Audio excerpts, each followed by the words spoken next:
বিসমিল্লাহির রহমানির রহিম। আসসালামু আলাইকুম। কেমন আছেন বন্ধুরা? আশা করি যে যেখানে আছেন সবাই অনেক ভালো আছেন। আলহামদুলিল্লাহ আমিও আমার পরিবার নিয়ে অনেক ভালো আছি, অনেক ভালো আছি। আজকে আরেকটা ইউনিক রেসিপি নিয়ে চলে আসলাম। নিয়েছি দেশি মুরগি একটা। এটা হচ্ছে 700 গ্রাম থেকেও কম, প্রায় 600 গ্রাম থেকে একটু বেশি এরকম একটা মুরগি আমি নিয়েছি। দেখে বুঝতে পারতেছেন দেশি মুরগিটা সুন্দর করে স্লাইস করে নিয়েছি। কচি ছিল, তাড়াতাড়ি হয়ে যাবে। বাচ্চা মুরগি রান্না করতে কিন্তু বেশিক্ষণ টাইম লাগে না বন্ধুরা। একদম পা, গলা, হাড়, কলিজা, গিলা সব একসাথে দিয়ে দিয়েছি। যেহেতু মুরগিটা ছোট সেজন্য আমি একসাথে দিয়ে মুরগিটাকে সুন্দর করে কেটে নিয়ে চলে আসলাম। আর দেশি মুরগিটা যদি আলু দিয়ে পাতলা ঝোল হয় খেতে কিন্তু দুর্দান্ত লাগবে। রুটি পরোটা ভাতের সাথে একদম জমে যাবে, এত মজা, এত টেস্টি। আলু দিয়ে আমি আজকে দেশি মুরগিটা রান্না করব। আমি একবার ধুয়েছি, আরো দেবো। দেখুন কয়েকবার ধুয়ে নিয়েছি, এখনো কিন্তু একটু পানি বের হয়েছে, সেজন্য আবার আমি মুরগিটাকে ধুয়ে নেবো। আমি মুরগির পাগুলাকে নিয়ে নিয়েছি, একদম সম্পূর্ণ মুরগিটা একসাথে দিয়ে আলুর পাতলা ঝোল করব। দেখতে চাইলে আমার পুরো ভিডিও জুড়ে থাকুন একটা লাইক দিয়ে। বন্ধুরা এরপর যে আমি রান্নার প্রসেসে চলে যাচ্ছি।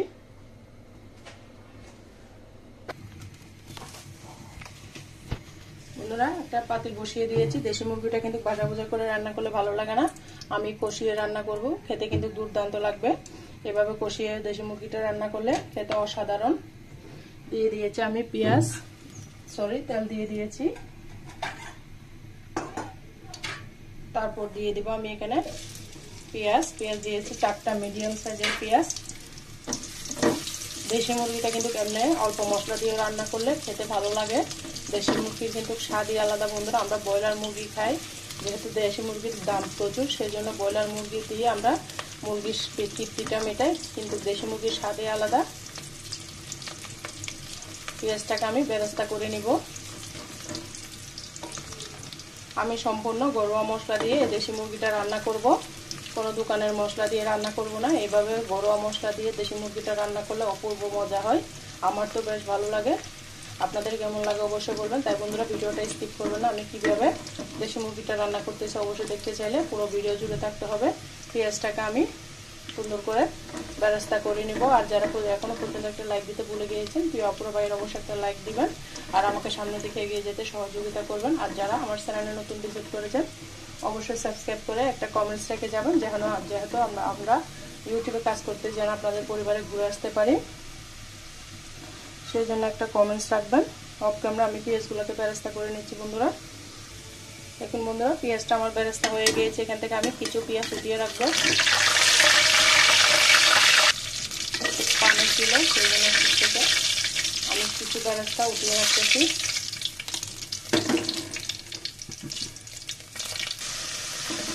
এ পর্যায়ে দিয়ে দিব আদা রসুন বাটা। এখানে আমার আদা রসুন বাটা একসাথে আমি পেস্ট করে রেখেছি, একসাথে দিয়ে দিলাম। কিছু পেঁয়াজ বেরেস্তা আমি পরে দিব বন্ধুরা। রান্না শেষে পেঁয়াজ বেরেস্তাটা কখন দিচ্ছি দেখতে চাইলে অবশ্যই আমার পুরো ভিডিও দিতে থাকবেন। দেখুন বন্ধুরা আদা রসুনগুলো আমার ভাজা হয়ে গিয়েছে। এই পর্যায়ে আমি এখানে নিয়ে নিয়েছি মরিচের গুঁড়া, হলুদের গুঁড়া, ধনিয়া জিরার গুঁড়া, গরম মশলার গুঁড়া। এখানে 29 পদের মশলা আছে আমার ঘরোয়া মশলা। তারপর নিয়ে নিয়েছি এখানে রাঁধুনি মাংসের মশলা। মশলাটা যেন পুড়ে না যায় সেজন্য পানি দিয়ে দিয়েছি আগে। মশলাটা পুড়ে গেলে খেতে কিন্তু ভালো লাগবে না, সেই জন্য আমি আগে পানি দিয়ে দিয়েছি। মশলাটাকে ভালো মতো কষিয়ে নিতে হবে।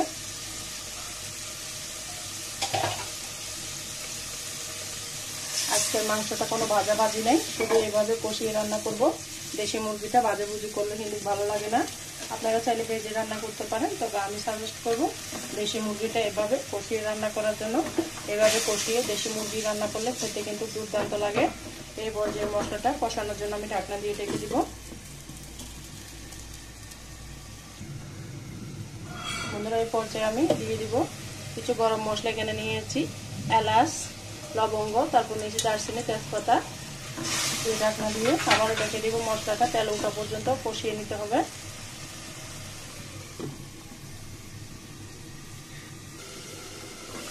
এখন বন্ধুরা মাংসটা কষিয়ে গিয়েছে, মশলাটা ভালো মতো কষিয়ে নিয়েছি, তেলটা উঠে গিয়েছে। এরপর আমি দিয়ে দিব ভালো মতো ধুয়ে ঢাকার মধ্যে পানি ঝরিয়ে নিয়েছি মাংসটা। এভাবে সম্পূর্ণ মুরগি রান্না করলে কিন্তু খেতে দারুণ লাগে।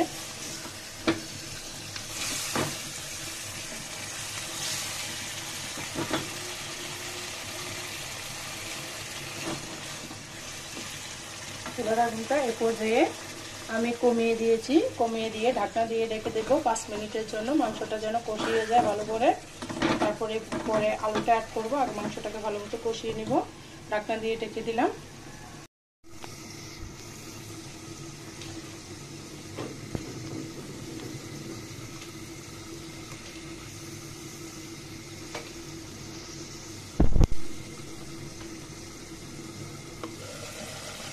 বন্ধুরা দেখুন 5 মিনিট পরে ফিরে এলাম।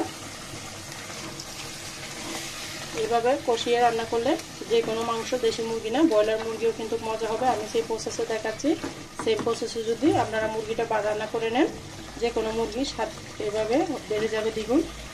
আমি 5 মিনিট মতো মুরগিটাকে কষিয়ে নিয়েছি। এ পর্যায়ে আমি দিয়ে দেবো আলুটাকে আগে থেকে কেটে রেখেছি, আলুটা একটু বাড়িয়ে দিয়েছি।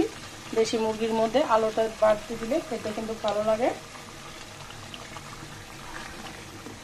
আমি দিয়ে আবারও নেড়ে চেড়ে দিচ্ছি, আলু আর মাংস একসাথে মিশিয়ে নিচ্ছি। দেশি মুরগির আলু কিন্তু খেতে অসাধারণ বন্ধুরা, আপনারা একবার হলে এভাবে ট্রাই করবেন আর খেয়ে আমাকে কমেন্টস করে বলবেন। আবারও ঢাকনা দিয়ে রেখে দিব। অল্প একটু পানি দিব, হাফ কাপ মতো পানি দিয়েছি। কষানোর পর আবার ঝোলের জন্য পানি দিব। এই পর্যায়ে আমি কাঁচামরিচগুলোকে অ্যাড করে দিলাম। বেশি কাঁচামরিচ দেবো না, বাচ্চারা খেতে পারবে না।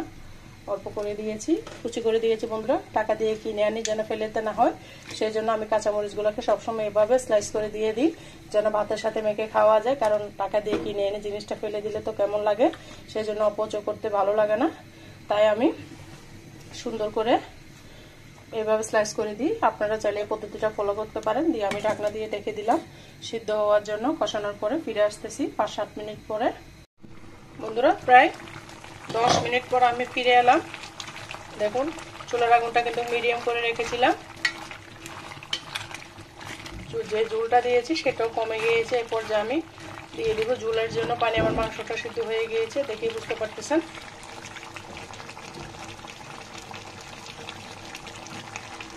গরম পানি দিয়েছি, অবশ্যই গরম পানি দেওয়ার চেষ্টা করবেন ঝোলের জন্য। আমি দিয়ে দিয়েছি গরম পানি, দিয়ে আবারও ঢাকনা দিয়ে ঢেকে দিব। চুলার আগুনটা এই পর্যায়ে কিন্তু মিডিয়াম করে রাখতে হবে, বাড়ানো যাবে না। মিডিয়াম করে রাখলে মাংসতে মশলাটা ঢুকবে, খেতে ভালো লাগবে। সেই জন্য বাড়িয়ে দিলে মাংসের মধ্যে তেমন মশলা ঢুকে না। লবণটা ঠিক হয়েছে। আবারও ঢাকনা দিয়ে ঢেকে রেখে দিচ্ছি সিদ্ধ হওয়া পর্যন্ত। বন্ধুরা এই পর্যায়ে দেখুন আমার মাংসটা একদম কমপ্লিট হয়ে গিয়েছে। একটু ঝোল করে রান্না করেছি। তারপর দিয়ে দিব যে পেঁয়াজ বেরেস্তাগুলো ভেজে রেখেছি, সেগুলো দিয়ে দিলাম। দিয়ে ভালো করে নেড়ে চেড়ে দিব। এটা বেরেস্তাটা দেওয়ার কারণে একটা সুন্দর ফ্লেভার আসবে। চেষ্টা করবেন এভাবে বেরেস্তাটা ভেজে দেওয়ার জন্য, খেতে অপূর্ব লাগবে। আর কেমন হয়েছে আমার রেসিপিটা অবশ্যই কমেন্টসে বলে যাবেন। আপনাদেরকে পরিবেশন করে দেখিয়ে দিচ্ছি আমার দেশি মুরগির রান্নাটা কেমন হয়েছে। বন্ধুরা দেখুন কেমন হয়েছে আমার আলু দিয়ে দেশি মুরগির পাতলা ঝোলটা, খেতে অসাধারণ। কালারটা দেখুন মাশাআল্লাহ। তরকারির ঝোলটা অনেক ঘন হয়েছে, খেতে কিন্তু দুর্দান্ত লাগবে। একদম সম্পূর্ণ মুরগিটা দিয়ে আমি আজকে রেসিপিটা বানিয়েছি। কেমন হয়েছে অবশ্যই কমেন্টসে বলে যাবেন। আর যারা আমার এতক্ষণ পর্যন্ত ভিডিও জুড়ে ছিলেন সবাইকে অসংখ্য অসংখ্য ধন্যবাদ। অনেক অনেক ভালোবাসা। সবার জন্য শুভকামনা ও দোয়া রইল।